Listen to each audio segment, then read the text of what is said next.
ఎందుకంటే మీరు విలాసంగా తిరగడానికి హెలికాప్టర్లు పనిచేస్తాయి కానీ పిచ్చోళ్ళకి ఇప్పుడు నేను అడుగుతా బండి సంజయ్ ఇప్పుడు హెలికాప్టర్లు తెప్పించారు కదా కేంద్రంలో ఆయన హోంశాఖ మంత్రిగా ఉన్నాడు హెలికాప్టర్లు 5 వచ్చినాయి ఇప్పుడు అవి ఏవి మిలిటరీ హెలికాప్టర్లు వచ్చి పనిచేస్తాయి ఇది మామూలు హెలికాప్టర్లు దానికి పనిచేయు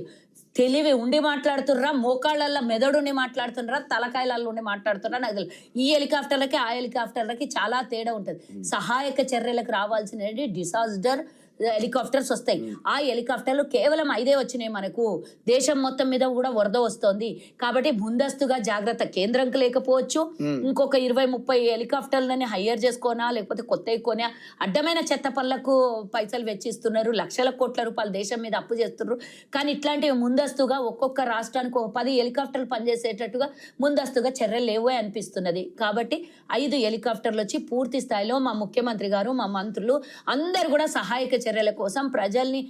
అప్రమత్తం చేసి ఆల్రెడీ అనుకోకుండా రాత్రికి రాత్రే వచ్చినటువంటి గత 100 సంవత్సరాలుగా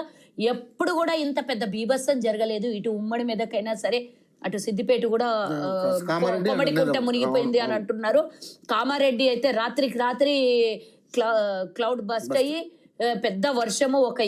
ఏరియా మొత్తం కుదిపేసింది వర్షంతో అలా సహాయక చర్యల కోసం మా ముఖ్యమంత్రి గారు కామారెడ్డికి వెళ్ళారు మా మంత్రులు పొంగులేటి గారు ఉత్తమ్ కుమార్ రెడ్డి గారు ఇలా మా మంత్రులందరూ కూడా సహాయక చర్యలు గతంలో వీళ్ళ అధికారంలో ఉన్నప్పుడు ముఖ్యమంత్రి చచ్చిపోయినా శవాలు వెళ్ళినా వరదల్లో చిక్కుకున్నా 100 మంది చచ్చిపోయినా ఏ రోజు ఫామ్ హౌస్ల నుంచి బయటికి వెళ్ళకుండే కానీ మా ముఖ్యమంత్రి అలా కాదు పూర్తిగా రోజులో 16 గంటల నుంచి 18 గంటల వరకు పనిచేస్తూ అహర్నిశలు పనిచేస్తున్నారు ఇప్పటికీ 20 నెలలైనా కూడా ఒక్క రోజు కూడా రెస్ట్ తీసుకోకుండా మా ముఖ్యమంత్రి గారు ప్రజాపాలన ప్రజల కోసం ప్రజల మధ్యన ప్రజా అవసరాల కోసం పనిచేస్తుంది ఎవడో ఎంత పిచ్చి కూతలు కూసినా ఇప్పుడు నేను రాజకీయం చేయదలుచుకోలేదు ఎక్కడ ఎవరున్నా కూడా పార్టీలకు అతీతంగా రాజకీయాలకు అతీతంగా సహాయక చర్యలు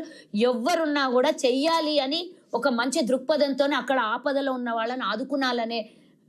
ఆలోచనతో వెళ్దాం కానీ దీన్ని రాజకీయం చేస్తే తర్వాత ఇప్పుడు నేను మాట్లాడదలుచుకోలేదు ఏమైనా రాజకీయం ఉంటే తర్వాత మాట్లాడుకుందాం ఇప్పుడు మాత్రం సహాయక చర్యల కోసం అందరం కలిసికట్టుగా పనిచేద్దాం మనం రాక్షస రావణ కాష్టంలో లేం మనం ప్రజల మధ్యలో మనం ఉన్నాం పార్టీలు ఈరోజు వస్తాయి రేపు పోతాయి రాజకీయ ప్రభుత్వాలు మారుతూ ఉంటాయి కానీ దీనికి ఇప్పుడు అవసరం ఉన్నటువంటి సహాయక చర్యలకి రాజకీయం చేసి దీన్ని దుష్ప్రచారం చేసి ఎట్లా పడితే అట్లా నోటికి వచ్చినట్లు కూతలు కూస్తే మాత్రం దీనికి నోటికి ఆనకట్ట వేసి ఇప్పుడు వరద వస్తే ఏ విధంగా అయితే కొట్టుకొని పోయిందో మీ నోటికి ఆనకట్ట వేసి మళ్ళా మిగలకుండా అవుతారు చూడండి ఇలాంటి తప్పుడు ప్రచారాలు చేసి మీరు ప్రజల్ని అవమానించడమో ప్రభుత్వాన్ని అవమానించడమో కాదు మిమ్మల్ని మీరు అవహేళన చేసుకుంటూ అసహ్యంగా గౌరవం లేకుండా చేసుకుంటున్నారు దీనికి ఎవరు కూడా బాధ్యులు కాదు మీకు మీరే దాన్ని చేసుకుంటున్నందుకు మీ స్థాయికి వదిలేస్తున్నాం అంతే తప్పించి దీన్ని ఎట్టి పరిస్థితిలో రాజకీయం చేయొద్దు అని చెప్తున్నాను ఆపదలో ఉన్నటువంటి వందలాది మందిని కాపాడే పనిలో మనం ఉందాం కానీ అందరం కూడా చెయ్యి కలిపితే నష్టపోయింది అంతా రాకున్నా కనీసం ప్రాణాలన్నా మిగులుతాయి తర్వాత సంగతి తర్వాత కానీ ఇలాంటి పిచ్చి మాటలు మాట్లాడి పిచ్చి కూతలు కూస్తే మాత్రం మంచిగా ఉండదని చెప్పండి మహేష్ కుమార్ గారు ఓట్ చోరీ తెలంగాణలో